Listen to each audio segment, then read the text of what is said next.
Je suis de retour chez moi avec mon micro, mon matériel. Enfin, c'est fini les vacances, c'est la rentrée. J'en avais marre de tourner avec mon téléphone, pas de micro, mon PC portable qui souffle avec son ventilateur, c'était horrible, bordel. Je voulais travailler dans des bonnes conditions.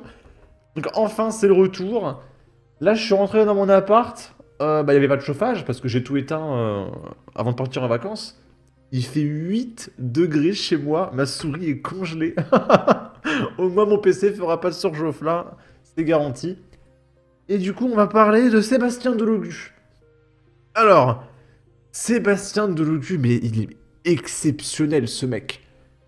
Mais en fait, il a dit plein de dingueries en une seule émission. Ce mec, à chaque phrase, tu peux faire une vidéo, c'est absolument fantastique. Donc on va commencer avec cette phrase. Donc, on l'a vu au travers des élections européennes et législatives, donc c'est les stats, que l'électorat de la France insoumise est majoritairement constitué d'enfants, d'inactifs, d'étrangers et de musulmans. C'est les stats, voilà. Et on peut aussi voir que les criminels sont plus ou moins côté LFI, hein, d'accord. Tout ce qui est dealer, voleur, etc., les pointeurs, hein, ça c'est plutôt France insoumise aussi. Et du coup, concernant les étrangers, ils promettent de donner les papiers français directement, sur simple demande, supprimer les frontières, etc. Et vous aurez la carte vitale, tout ce que vous voulez. Pour les inactifs et les enfants, on leur promet que Bernard Arnault va payer toute la CAF pour toute la France gratuitement, et qu'il va se laisser faire. Et là, il parle à son électorat de criminels. Donc là, ce qu'il leur promet, c'est de légaliser la criminalité. C'est-à-dire, par exemple, il va le dire, hein, c'est absolument pas une vanne, que plutôt que de dealer de la coke, etc., eh bien, on va libérer les mecs des prisons et on va les laisser ouvrir leur commerce de stupéfiants et vendre ça légalement et que ce soit encadré par l'État, comme ça on pourra taxer et récupérer du pognon, et bah, juste de tout légaliser et de tout contrôler. Voilà, comme ça, les dealers de stupéfiants pourront monter leur petite entreprise, payer leur SAF, etc. Mais c'est génial. On va écouter ça. Hop, le petit filtre. Ah putain, en plus j'ai récupéré mes deux écrans. Ça fait 10 jours que je travaille dans de mauvaises conditions. Allez, c'est parti. Et ce qui va lui rentrer dans sa poche. Bien sûr. Et donc du coup, on a aussi donc dans ce thème-là, c'était lutter contre le blanchiment d'argent et briser l'omerta sur le statut des repentis. Parce que, en fait, si tu veux, la personne qui aujourd'hui a vendu toute sa vie du cannabis et qui est rentrée en prison à cause de ça, si on demande la légalisation du cannabis et que l'acheminement du cannabis soit bien géré par l'État français, amène à ce qu'on peut se poser des questions sur les personnes qui ont été pénalisées auparavant et on leur donne la possibilité justement de vendre et de régir cela. Voilà, comme ça, les députés de la France Insoumise pourront se fournir gratuitement et très facilement. Après, si 20% des accidents de la route sont dus à la consommation de stupéfiants, bon ça c'est pas grave, c'est des dégâts collatéraux. Au moins on aura notre dose, hein, c'est le principal. Ça évite en fait en quelque sorte de les renfermer et de les laisser peut-être aller devoir peut-être vendre une autre drogue. Si ces personnes-là qui aujourd'hui ont vendu et ont été pénalisées à cause de cela et sont rentrées en prison, on leur laisse la possibilité de pouvoir venir et d'ouvrir un commerce et d'être régi par la France. Je suis désolé, mais c'est tellement lunaire. Et pourtant, j'ai un pote hein, qui est comme ça, qui veut qu'on légalise. Le mec, il va souvent à Amsterdam et tout. Parce que Amsterdam, c'est légal. Donc à chaque fois, il rentre d'Amsterdam, il ramène sa dose. Et par pitié. Ça changera rien parce que. Après, c'est quoi la prochaine étape? C'est de légaliser tout ce qui est héros. Alors, je dis pas les mots complets pour YouTube, mais tout ce qui est héros, le crocodile, tous les trucs de dingue, quoi, la meth, voilà. Enfin, il y aura toujours de quoi dealer, en fait. Et après, c'est quoi? Est-ce qu'on légalise l'héros, la meth, etc. Et on va devenir un pays de détraqués, hein. Déjà qu'on est le plus gros pays consommateur d'antidépresseurs, alors ça va être absolument génial, hein. Ça va être génial. Et puis c'est quoi la prochaine étape? Genre, est-ce que on va mettre en place des centres d'euthanasie? Et s'il y a des gens qui veulent mettre fin à leur jour, vois, plutôt que de passer par un système médical, etc. Bah, tu vas dans un centre pour euthanasie avec plein de criminels qui ont envie de se défouler, de tuer des gens, mais là c'est légal. Et du coup, bah, ils peuvent te faire un peu tout ce que tu veux. Tu sais, un peu en mode American Nightmare. On te laisse une journée par an pour te défouler. Voilà, comme ça, il n'y aura pas de criminalité. Voilà, ça sera encadré. On pourra tuer et en même temps payer ses cotisations URSSAF. D'accord? Obligatoirement, régi par l'État. Moi, j'y crois pas trop. Hein. C'est toi, compliqué, ça. Eh oui, tu crois pas, ouais. mais en fait, si tu veux, ça a déjà été fait au Portugal. Non, mais...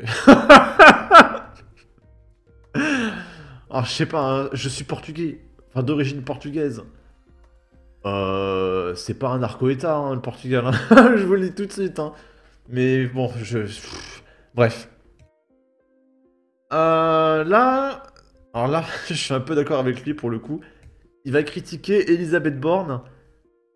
En gros, Elisabeth Borne avait expliqué qu'elle y connaît un petit peu rien à l'éducation nationale. Et elle a été élue ministre de l'éducation nationale. Et du coup, Sébastien Delogu fait de l'autodérision parce qu'il sait qu'il est claqué en français, parce qu'il a beaucoup de moqueries à cause de ça. Et moi-même, j'ai fait 2 vidéos où je me moque de lui. Et il dit putain, mais moi je pourrais être ministre de l'éducation nationale quoi. Et je suis d'accord avec lui. C'est catastrophique. Borne, non? C'est qui est Madame Borne? Elisabeth Borne à Elle l'éducation aussi, lol. C'est même pas mon domaine. Ah ouais, non mais Elle est allons. mort de rire. C'est pour ça que je elle me... a dit ça? Ouais, elle a dit, je Oui, m'y connais oui, pas j'ai trop, entendu. mais ne vous inquiétez pas. C'est pour ça que je Ah me non, non, mais on a questionne. besoin de quelqu'un qui s'y connaît, là, Ah non, mais- l'éducation. Voilà, bah, la mais- jeunesse, la jeunesse. Qu'est-ce qu'on met? Qu'est-ce Mais, qu'on met? mais- On aurait pu me mettre moi, c'était pareil. Ben, voilà. J'aurais été tranquille. Je suis d'accord avec lui en fait. Non mais c'est... Là, c'est sur Mulot News, donc qui relaye le truc tellement c'est lunaire, hein, qui nous dit Sébastien Delogu, membre de la commission des finances. Hein? Comment ça, il est membre de la commission des finances? J'étais pas au courant. Il sait pas compter. On l'avait vu dans la vidéo. Comment elle s'appelle? Séance de lecture, Sébastien Delogu. Le mec, il sait pas ce que c'est 1 million, 1 milliard, il sait pas diviser, multiplier. Comment ça, il est membre de la commission des finances, ce mec? Bon, bref. Et du coup, il est incapable de connaître le nombre d'actifs en France.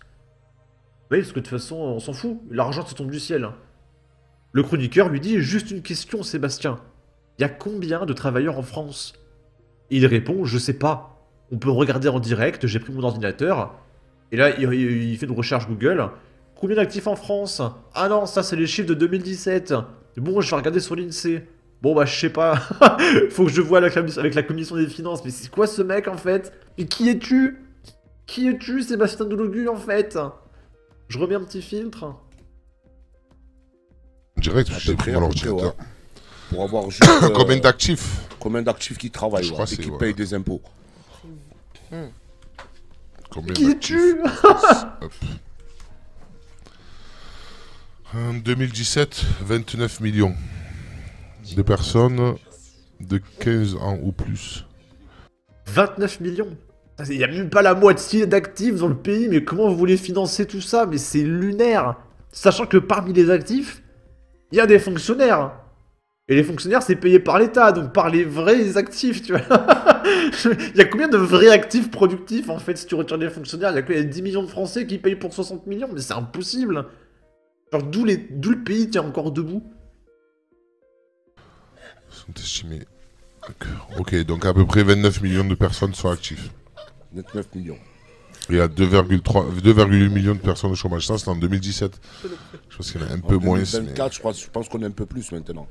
Et vous imaginez un débat Sébastien Delogu contre Jordan Bardella. Tu sais, t'as Jordan Bardella, il répond au tac au tac, et t'as Delogu, il fait attendez, je vais faire une recherche sur internet, je reviens. Hop hop hop, oh, je sais pas trop. Membre de la commission des finances, bordel, mais c'est une blague. Ouais, c'est le Bureau international du travail, Je donc pense le qu'on est un BIT. peu plus. On doit être un peu plus, ça c'est sûr. C'était en 2017, on est en 2025 bientôt. Alors je vais regarder sur l'INSEE. INSEE, hop. Bon, je sais pas.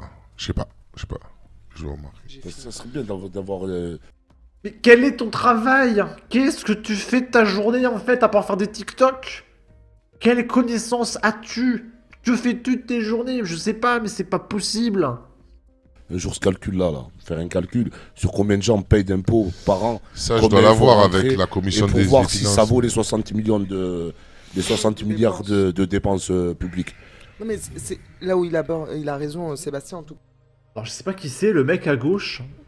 Mais il est pas mal, hein. Le mec il a un panoplie de l'Olympique de Marseille, casquette de l'Olympique de Marseille, le t-shirt, le blouson. Là c'est un Omega Footix, à côté de notre député, payé 24 000 € par mois, c'est pas mal. On peut voir qu'il a step up, hein, Sébastien Delucu, le petit gel, des lunettes très bien, le beau costume, on voit qu'il a récupéré son pognon. Hein. Et on termine avec ça.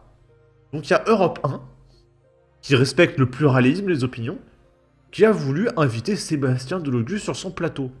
Bonjour, seriez-vous disponible pour intervenir demain matin en direct sur Europe 1, une dizaine de minutes entre 11h et 13h, pour décrypter les vœux du président Macron? Alors, déjà, Europe 1, pourquoi vous demandez à Sébastien Delucu? Le mec, on sait pas qui il est, ce mec. Je ne sais même pas quel est son niveau de connaissance de manière générale. Que sait-il? Il sait pas compter, il sait pas écrire, il connaît rien en économie, en politique, en géographie. Qui est-il? Pourquoi vous voulez l'inviter? Est-ce qu'il sait qui est Emmanuel Macron? Je sais pas. Cela peut être au téléphone. Merci pour votre retour cordialement. Et il y a Sébastien Delucu qui répond: Europe 1, smiley rire. Non merci, je n'interviens pas dans les médias tenus par Bolloré. Et je crois qu'il a pas de faute d'orthographe. Voilà, on peut applaudir. Bon. Et du coup, c'est bizarre parce que ils se plaignent que les médias de Bolloré, l'extrême droite, etc. Ne respectent pas le pluralisme des opinions. Mais quand on les invite, ils disent non, c'est tellement la haine, je veux pas intervenir. Donc les mecs refusent d'intervenir et après se plaignent auprès de l'ARCOM de pas être invités et qu'il n'y a pas de pluralisme. Donc en fait, ils se plaignent de leur propre comportement. Encore une fois, vous êtes la cause. Mais c'est incroyable, hein, mais vraiment, chaque intervention de Delucu est lunaire. Bon. On a fait le tour, et encore, je pense que j'ai pas parlé de tout. Mais bon. Sur ce, n'hésitez pas à donner votre avis, votre opinion, à partager, liker, commenter, ça aidera au référencement de la vidéo sur YouTube. Abonnez-vous, suivez-moi sur Twitter, prenez soin de vous, salut!